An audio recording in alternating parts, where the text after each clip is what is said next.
දැන් ගායත්‍රි ඔය විශේෂයෙන්ම ලොජිස්ටික්ස් වගේ ඉන්ඩස්ට්‍රි එක මේ 9 5 ජොබ් එකක් නෙවෙයිනේ. ඒ කියන්නේ සමහර මගේ දැනුම හැටියට මේ එන ඒවා පැය 24ම දවස් 365ම දුවන ජොබ් එකක් තමයි මේක. එතකොට අර ගොඩක් කාන්තාවන්ට හිතෙන්න පුළුවන් සමහර වෙලාවට ඒ වගේ ජොබ් එකක කොහොමද අපේ අර තියෙනනේ පොඩි ඔළුවෙන් හදාගත්තු ආකෘතියක් තියෙනවානේ. එතකොට කොහොමද ගෙවල් වල යන්නේ? මේවා ආරක්ෂිතයිද?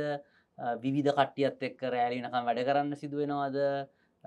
ඒ වගේ පැති ගැන කාට හරි ප්‍රශ්නයක් එන්න පුළුවන්. ඒක තමයි ලොකුම ප්‍රශ්නේ ඇත්තටම. ඒ ඔක්කොම එකතුවක් තමයි ප්‍රශ්නේ අන්තිමට. සමහර වෙලාවට අපි කියනනේ ග්ලාස් සීලින් එකක්.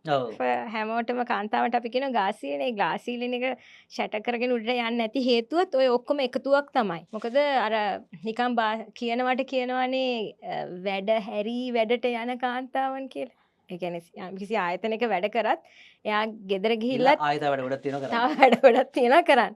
ඉතින් අර ඒක දැන් නෝම් එකක් වෙලා තියෙන හින්දා හැබැයි ගොඩක් කාන්තාවන් මම දැකලා තියෙනවා ඔය ඒ ලෙවල් එකට යන්නේ ගොඩක් ඇත්තටම සපෝට් සිස්ටම් එක. එයාගේ ගෙදර ඉන්න සපෝට් සිස්ටම් එක එයාට ගොඩාක් සහයෝගයක් දක්වනවා නම් ඒ කාන්තාව අනිවාර්යෙන් ඒ බැරියර්ස් ටික ඔක්කොම කඩාගෙන යනවා. නමුත් අන්ෆෝචුනේට්ලි ලංකාවේ ගත්තොත් ඒක අඩුයි. ඒ කියන්නේ ගෙදරක බ්‍රෙඩ් විනර් හැටියට අපි මේ සමන්ගේ ස්වාමියා ගත්තා කියමුකෝ උදාහරණයක්. එතකොට වයිෆ්ට වෙනවා අර ගෙදර අනිත් වැඩ ටික කරගෙන යන්න. මොකද අරයාගේ ඒකට සපෝට් එකක් දෙන්නේ හින්දා ගොඩක් අර වාකෝ වගේ ෂිෆ්ට් එකක වැඩ කරන කට්ටියට ප්‍රශ්නයක් තියෙනවා රැට ගෙදර යන්න පුළුවන් වෙයිද? ඒකට දැන් ඕගනයිසේෂන්ස් ගොඩක් ඒවට රෙස්පොන්ඩ් කරලා ඒකට පොසිටිව්ලි ක්‍රියාමාර්ග අරන් තියෙනවා. ඒ කියන්නේ ට්‍රාන්ස්පෝර්ට් එකක් දෙන්න. 7න් පස්සේ ගැහණු කෙනෙක් වැඩ කරනවා නම් එයාව ගෙදරට ගිහිල්ලා දාන්න. ඒ වගේ ගොඩක් දේවල් කරලා තියෙනවා. නමුත් අර අපි ගත්තොත් ඕවරෝල් නොලෙජ් එක ගැහණු ළමයින්ට තියෙන්නේ ওই ප්‍රශ්නේ තමයි. සහ ගොඩක් අර මැදවියට ආවට පස්සේ ඒගොල්ලන්ගේ ෆැමිලි එක ප්‍රයොරිටයිස් කරගන්නවා. තමන්ගේ අර earning එක නැත්නම් career එකට වඩා.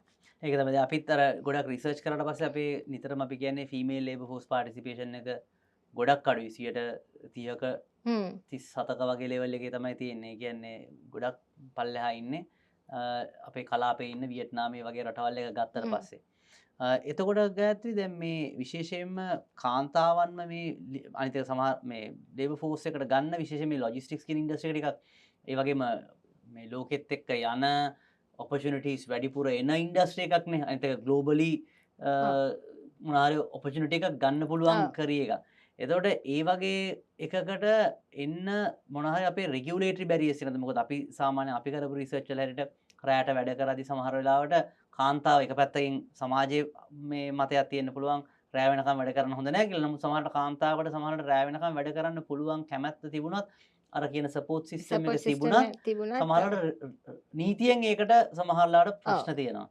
මම කැමති ඒ වගේ තියෙන අත්දැකීම් ඒ වගේ තියෙන දේවල් තියෙනවා නම් පොඩ්ඩක් දැනගන්න මේ ඉන්ටර්වියු එහෙම දැනනාත් එහෙම අපේ සාමාන්‍ය ලංකාවේ තියෙන ඇක්ට්ස් අනුව ඒ කියන්නේ ෂොප් ඇන්ඩ් ඔෆිස් ඇක්ට් එතකොට ෆැක්ටරි ඕඩිනන්ස් ඒ වගේ එහෙම කාන්තාවන්ට වැඩ කරන්න නැහැ කියලා එහෙම මේකක් නැහැ. නමුත් ඒ අදාළ පැය ගාන තමයි වැඩ කළ යුත්තේ. ඒ කියන්නේ අදාළ පැය ගානක් තියෙනවා. ඒ පැය ගානට පස්සේ එක්කෝ යට බ්‍රේක් එකක් දෙන්න ඕනේ. එක්කෝ යාව ෂිෆ්ට් එකෙන් අයින් කරලා වෙන කෙනෙක් රොටේට් කරන්න ඕනේ. ඒක තමයි තියෙන්නේ. නමුත් අර ගොඩක් දැන් අර කිව්වා වගේ ඔය ඒක තියෙන හින්දා තමයි දැන් ගොඩක් කම්පැනිස් ඒගොල්ලන් ගොඩක් ක්‍රමවේදයන් හදලා තියෙනවා. 7න් පස්සේ අර මං කිව්වා වගේ ට්‍රාන්ස්පෝර්ට් දෙන එක.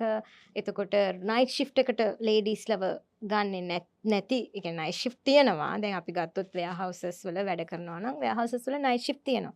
ඒතර ඒ නයිට් ෂිෆ්ට් එකට සමානෙන් ෆීමේල් කට්ටියව ඇලොකේට් කරන්නේ එතකොට ඉස්සර දැන් උදාහරණයක් දැන් අර මයින්ඩ් සෙට් එක අපේ හදාගන්න ඕනේ. කියන්නේ ඕගනයිසේෂන් එකේ ඉස්සර මගේ බොස් කෙනෙක් හිටියා. එයා 5න් පස්සේ මීටින්ග්ස් දාන්නේ නැහැ. ඒ කියන්නේ එයා කොන්ෂස් 5න් පස්සේ එයාගේ ටීම් එකේ ගෑනු ළමයි 5 6ක් හිටියා. ඉතින් එයා දාන්නේ නැහැ 5න් පස්සේ. මොකද 5න් පස්සේ මීටියක් දානවා. ඒ කියන්නේ 4 මාරට හරි මීටිමක් දානවා කියන්නේ you have to ඔයාලට ඉන්න ඕනේනේ 5න් පස්සේ. ඉතින් එතකොට අන්න ඒ කොන්ෂස්නස් එක තියෙන ලීඩර්ෂිප් එකක් ගොඩක් තියෙනවා නම් ඇත්තටම ඒ එන්වයරන්මන්ට් එක හැදෙනවා. ඒක තමයි අපි බලාපොරොත්තු වෙන්න ඕනේ. නමුත් කාන්තාවන්ගේ අර කිව්වා වගේ හැබැයි දැන් ලොජිස්ටික්ස් ඩිග්‍රීස් ඔෆර් කරන හින්දා ගොඩක් යුනිවර්සිටිස් අපේ ගොඩක් ග්‍රැජුවේට්ස්ලා අවුට් වෙනවා ලොජිස්ටික් ෆීමේල් ෆීමේල් පැත්තෙන්